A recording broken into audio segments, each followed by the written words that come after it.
Olá, no Ideias da Aldeia de hoje eu vou conversar com uma especialista em educação para falar do ensino no país, da relação entre professores, pais e alunos. Eu tenho o prazer de conversar com a professora e escritora Tânia Zaguri, mestre em educação, filosofia, professora de psicologia, sociologia, filosofia e didática, ela que tem 13 livros publicados. Olá, Tânia, é um prazer recebê-la aqui no Ideias da Aldeia. Prazer é todo meu, Jorge, eu agradeço a oportunidade, né? Muito boa. Tânia, no seu livro mais recente, O Professor Refém, Por que Fracassa a Educação no Brasil? Vou começar por aí, por esse título. De quem o professor é refém e por que fracassa a educação no Brasil? Existe uma tendência, né, das pessoas, a gente sabe que a educação no Brasil, do ponto de vista de qualidade, está abaixo das críticas. Nós temos hoje não apenas exames nacionais, que aliás eu sou plenamente favorável a que se façam essas avaliações, porque a gente precisa realmente de estudar a realidade, né? A gente tem que encarar a realidade de frente.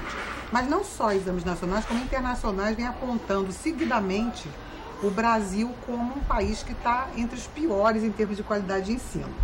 Bom, para quem milita na área como eu, assim, há mais de 3 décadas, a gente não precisava de avaliação para saber, né? Porque a gente está dentro do nosso métier.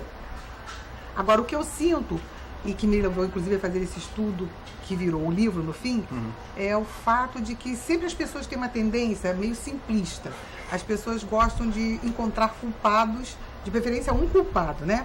De quem é a culpa? Então, uma hora é do professor, uma hora é o aluno, uma hora é o método. Claro. Na verdade, então, eu resolvi fazer o seguinte: vou estudar, em vez de cada um dizer o que acha, vamos ver o que o contexto vai nos dizer. Cada um dos problemas, das vertentes, né? Exatamente. E aí, o que eu fiz? Eu entrevistei quase 2.000 professores em todo o Brasil, em 42 cidades, compreendendo 22 estados brasileiros.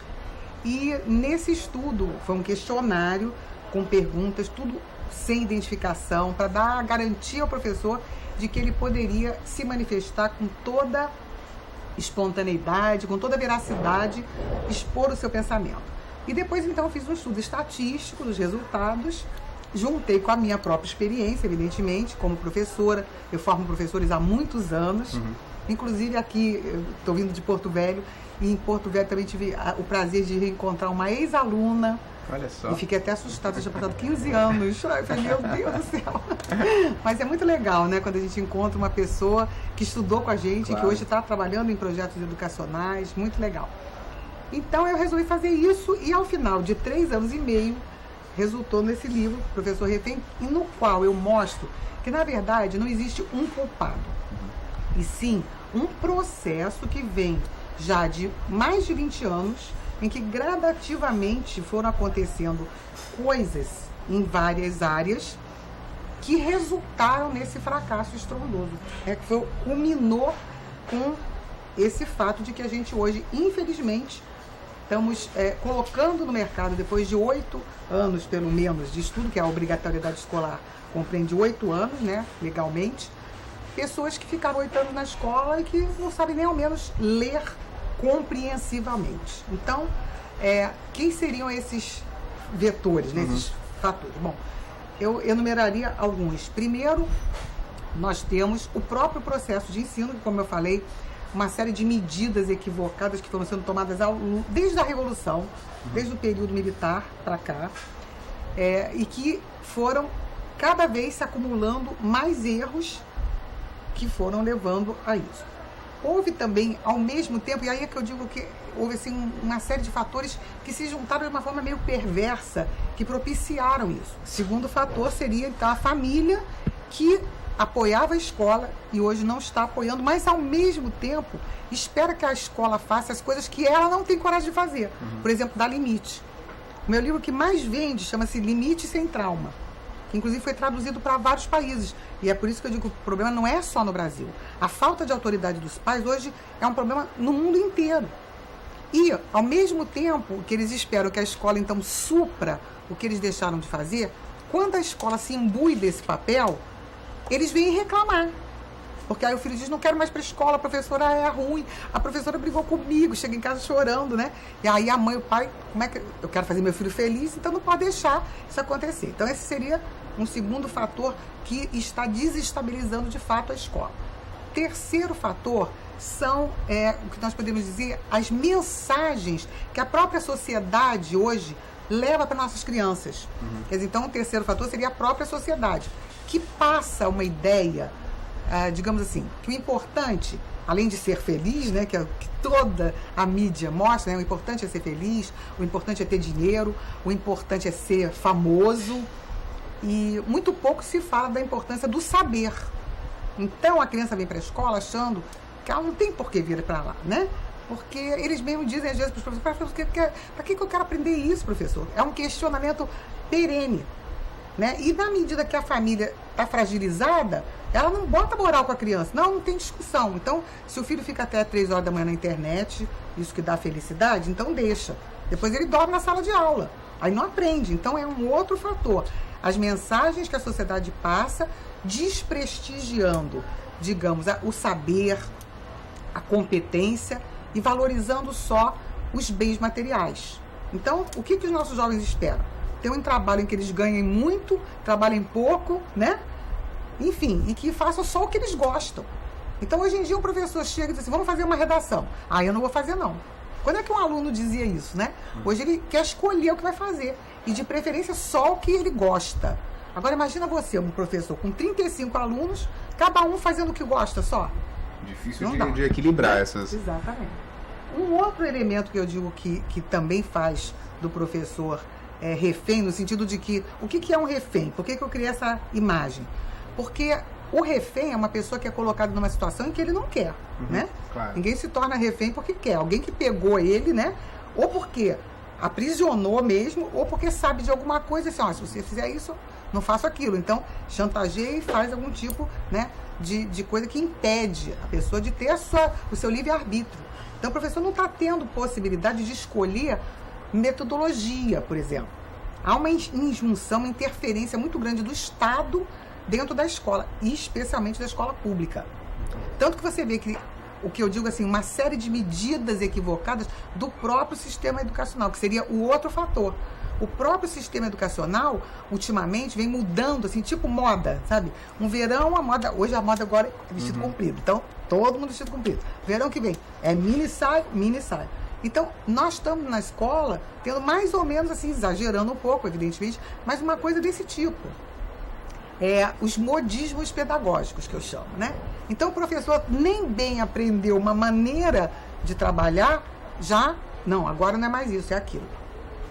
Então, esse é um outro fator que a gente precisa mudar e que eu coloco muito no livro isso, que é importante a gente separar a educação da política partidária, porque a educação precisa de tempo para se realizar.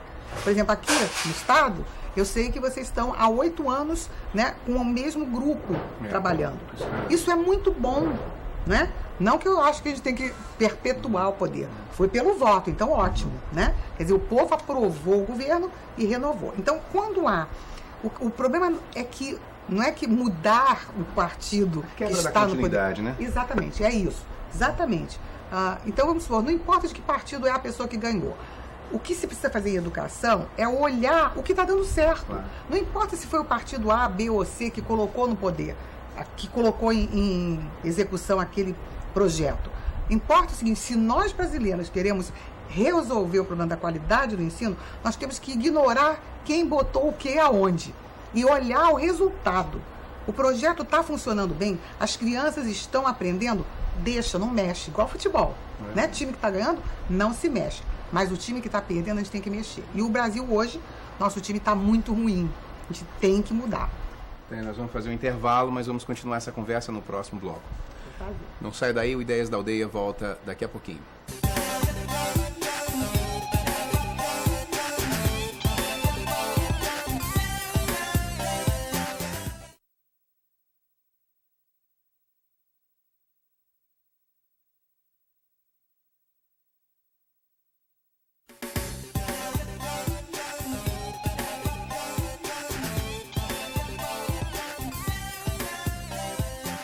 O Ideias da Aldeia está de volta e hoje eu estou conversando com a professora e escritora Tânia Zaguri. Nós estamos gravando, inclusive, aqui na Livraria Nobel, no centro de Rio Branco. Nós agradecemos o espaço. Tânia, nós fechamos o bloco com você fazendo esse balanço dessa relação na educação, das responsabilidades de escola, família, alunos. O teu livro te levou a uma pesquisa bem profunda no universo dos professores e deve ter também te levado para uma pesquisa profunda no núcleo familiar brasileiro. Como definir hoje o núcleo da família brasileira? Ela é muito semelhante ao núcleo das outras famílias de outros países. Digamos assim, aquilo que eu comecei a falar no primeiro bloco, que houve uma mudança muito grande no foco do que os pais desejam hoje fazer como pais. Eu sempre me lembro que na minha infância, quer dizer, isso já tem bastante tempo, mas eu tenho boa memória. Então, eu me lembro perfeitamente que os pais que criavam seus filhos na época que eu era criança, eles tinham um projeto que era, como eles diziam, o que eu quero fazer do meu filho um homem de bem. O meu filho vai ser um homem de bem. Que hoje os jovens falam, ele é do bem. Do bem, né? Nossos pais, eu quero que ele seja um homem de bem. Isso significava o quê? Que ele fosse uma pessoa honesta, trabalhadora, honrada, né? Então eram os conceitos éticos. Você percebe claramente que o conceito ético era a origem de tudo, né? E o projeto da família era tornar o filho um cidadão. Só que naquela época a gente não usava essa terminologia, cidadão. Isso é uma coisa mais recente. E como eu falei a você, num dos livros que eu escrevi, chama Os Direitos dos Pais, eu fiz uma pesquisa para começar esse livro perguntando exatamente qual era o projeto dos pais hoje. E olha, o primeiro lugar ficou com fazer o meu filho feliz, como eu já tinha referido. Porque isso é que as pessoas hoje estão dando mais importância. O que significa isso? Pois é, felicidade é dinheiro? Pois é, aí é que está o problema. Porque fazer o filho feliz ou fazer alguém feliz, primeiro, do ponto de vista filosófico, é uma total impossibilidade. Claro.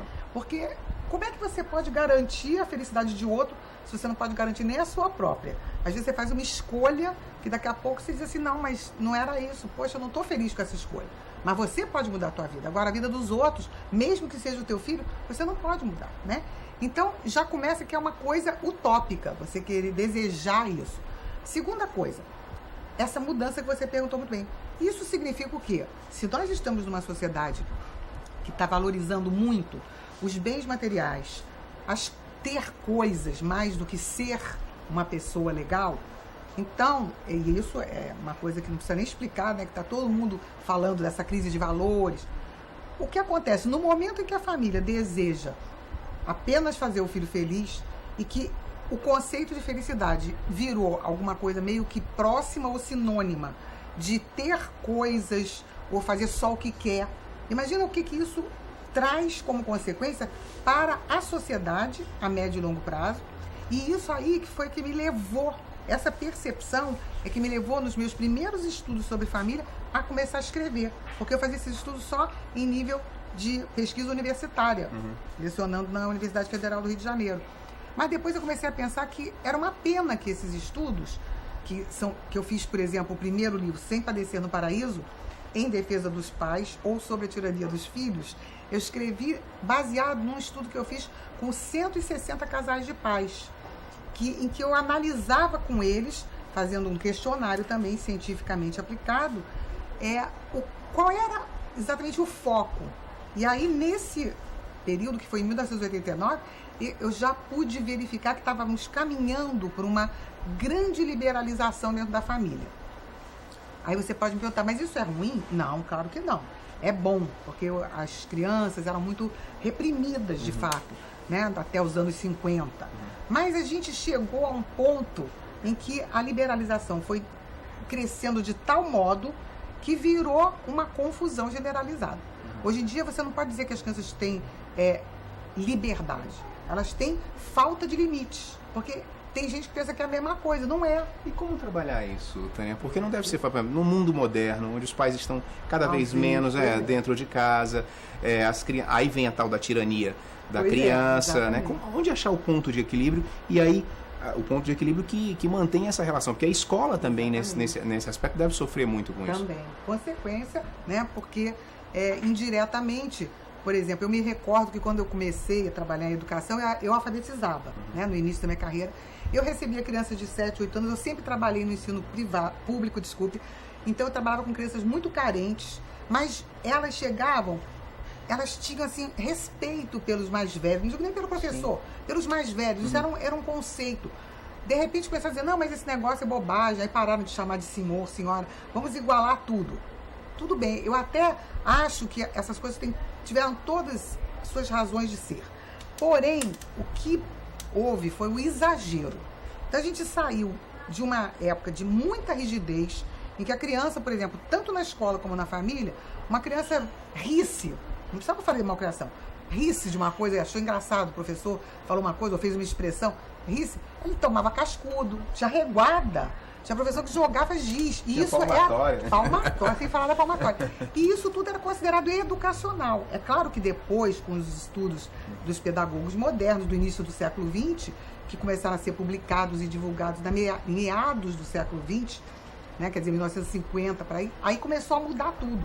Isso contaminou a família, que começou a liberalizar, mas aí exagerou. Entrou também o Freud. Eu brinco muito que o Freud, coitado, ele não esperava ter esse tipo de desdobramentos, né? Eu brinco que os jovens descobriram o poder de ameaçar o pai com trauma, sabe? Então a criança hoje diz assim, ô pai, se eu não fizer isso, eu vou ficar traumatizado. Aí o pai fica apavorado. Culpa do Freud. E num instante faz tudo que a criança quer, né?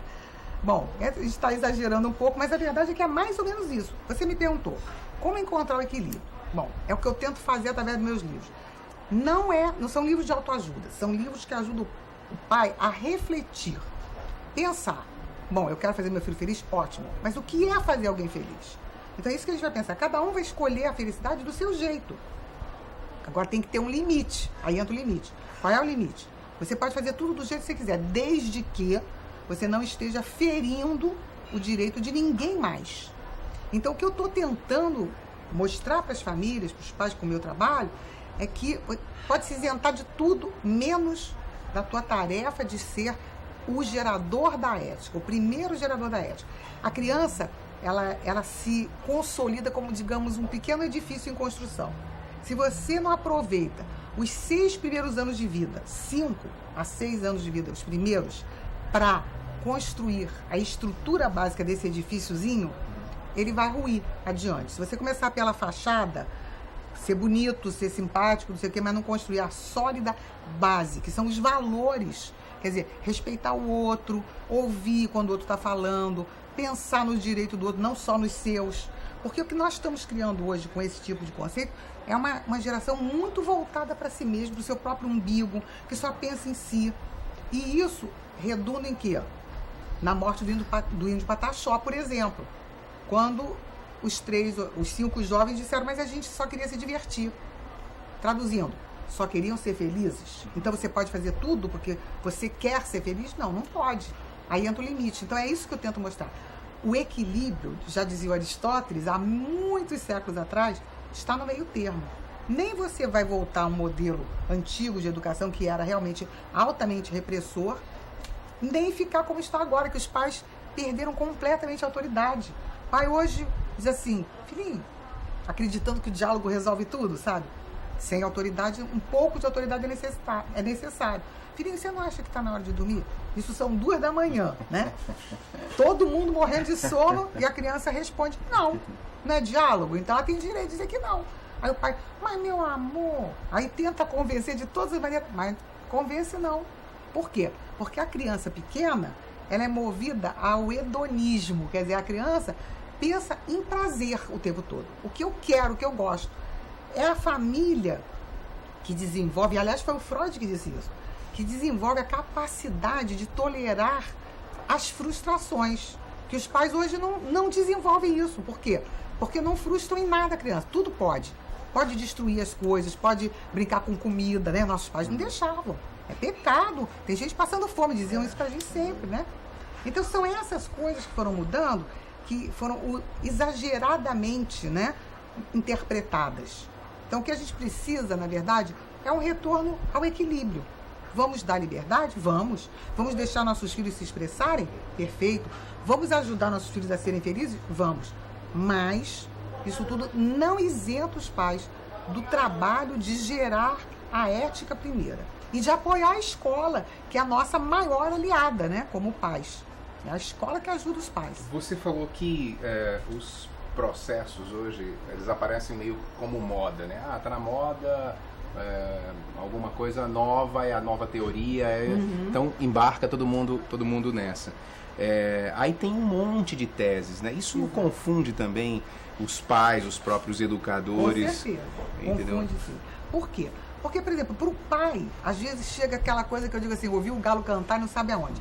Ah, agora não se pode mais, negócio de dar nota, não é bom não, nota não, prova traumatiza, tudo traumatiza, né? Por isso que eu brinco, coitado do Freud está se contorcendo no túmulo, porque ele não dizia isso, né?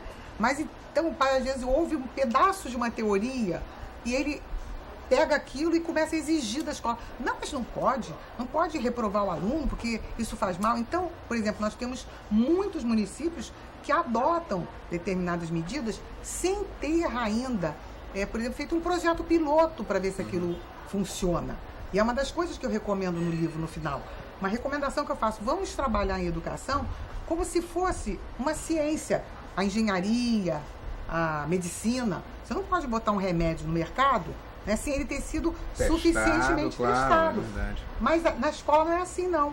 Por exemplo, entra um secretário de Educação X que simpatiza com tal linha teórica, metodológica, então implanta aquilo. Acabou o mandato, aí que eu digo, passou 4 anos, muda, aí se chega outro, começa tudo de novo. Exatamente. Então a falta de continuidade, a falta de acompanhamento de resultados, também são fatores que estão realmente levando, né, o Brasil a ficar nos últimos lugares dos grandes estudos internacionais. E tem jeito? A gente consegue certeza. virar essa página? Não, senão vai virar uma teoria pessimista, né? Pois é, não, de maneira nenhuma. Tanto que eu termino o livro, né, com as considerações finais do último capítulo, apresentando algumas das minhas sugestões, que absolutamente eu não tenho a pretensão de que sejam as únicas nem as melhores. Mas com a minha longa experiência em magistério, em sala de aula, porque também acho isso fundamental, quem tome as decisões metodológicas, pedagógicas, enfim, não só tenha um pezinho pelo menos na sala de aula, porque aí, né, ele sabe como é que são as coisas de principalmente no ensino público básico, né, que é onde está pegando a coisa mesmo. E também que as medidas não sejam tomadas sem um prévio treinamento adequado dos professores. Muitas das medidas que têm sido adotadas no Brasil poderiam ter dado certo, mas não deram. Por quê? Primeiro, foram adotadas à revelia da vontade dos professores. É como se eu chegasse para você, que evidentemente como um profissional qualificado, você tem as suas escolhas, não tem? Claro. Então, um bom profissional, ele sabe como que ele gosta de trabalhar, o que ele faz melhor. Cada um de nós tem coisas que a gente sabe que a gente trabalha melhor de um jeito do que de outro, né? Quem é consciente. Então, quando um professor é obrigado a adotar uma metodologia que muitas vezes ele não se identifica ou não está seguro, eu sempre digo para os meus alunos que eu formo professores, eu digo, o melhor método é aquele que dá bom resultado, principalmente em educação. Então eu acho que isso também é uma das coisas importantes. Muita gente fez coisas no Brasil em educação com ótima intenção, mas esqueceu de consultar quem executa, que é o professor. E é o que eu tentei fazer, né, nesse livro, ouvir os professores e ser o porta-voz deles através desse livro.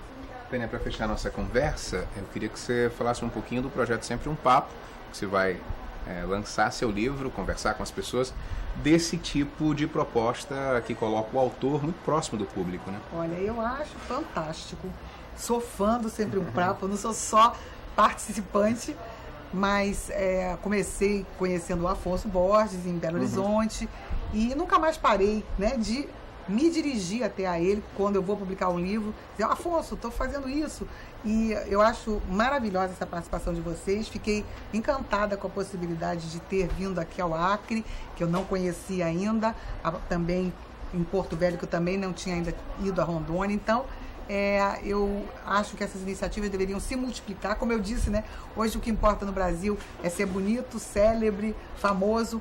Quem sabe a gente também não amplie esse espaço dessas pessoas maravilhosas que estão impulsionando a cultura, o saber e oportunizando a pessoas que trabalham com a inteligência humana de também poderem divulgar para o público o que estão fazendo, né? Eu acho que isso é maravilhoso e apoio e parabenizo e fico feliz de poder participar. Tânia, eu queria agradecer muito a sua participação, parabéns pelo trabalho e agradecer a sua participação aqui no Ideias da Aldeia. O prazer foi todo meu. Bom, o programa de hoje fica por aqui. Obrigado e até a próxima.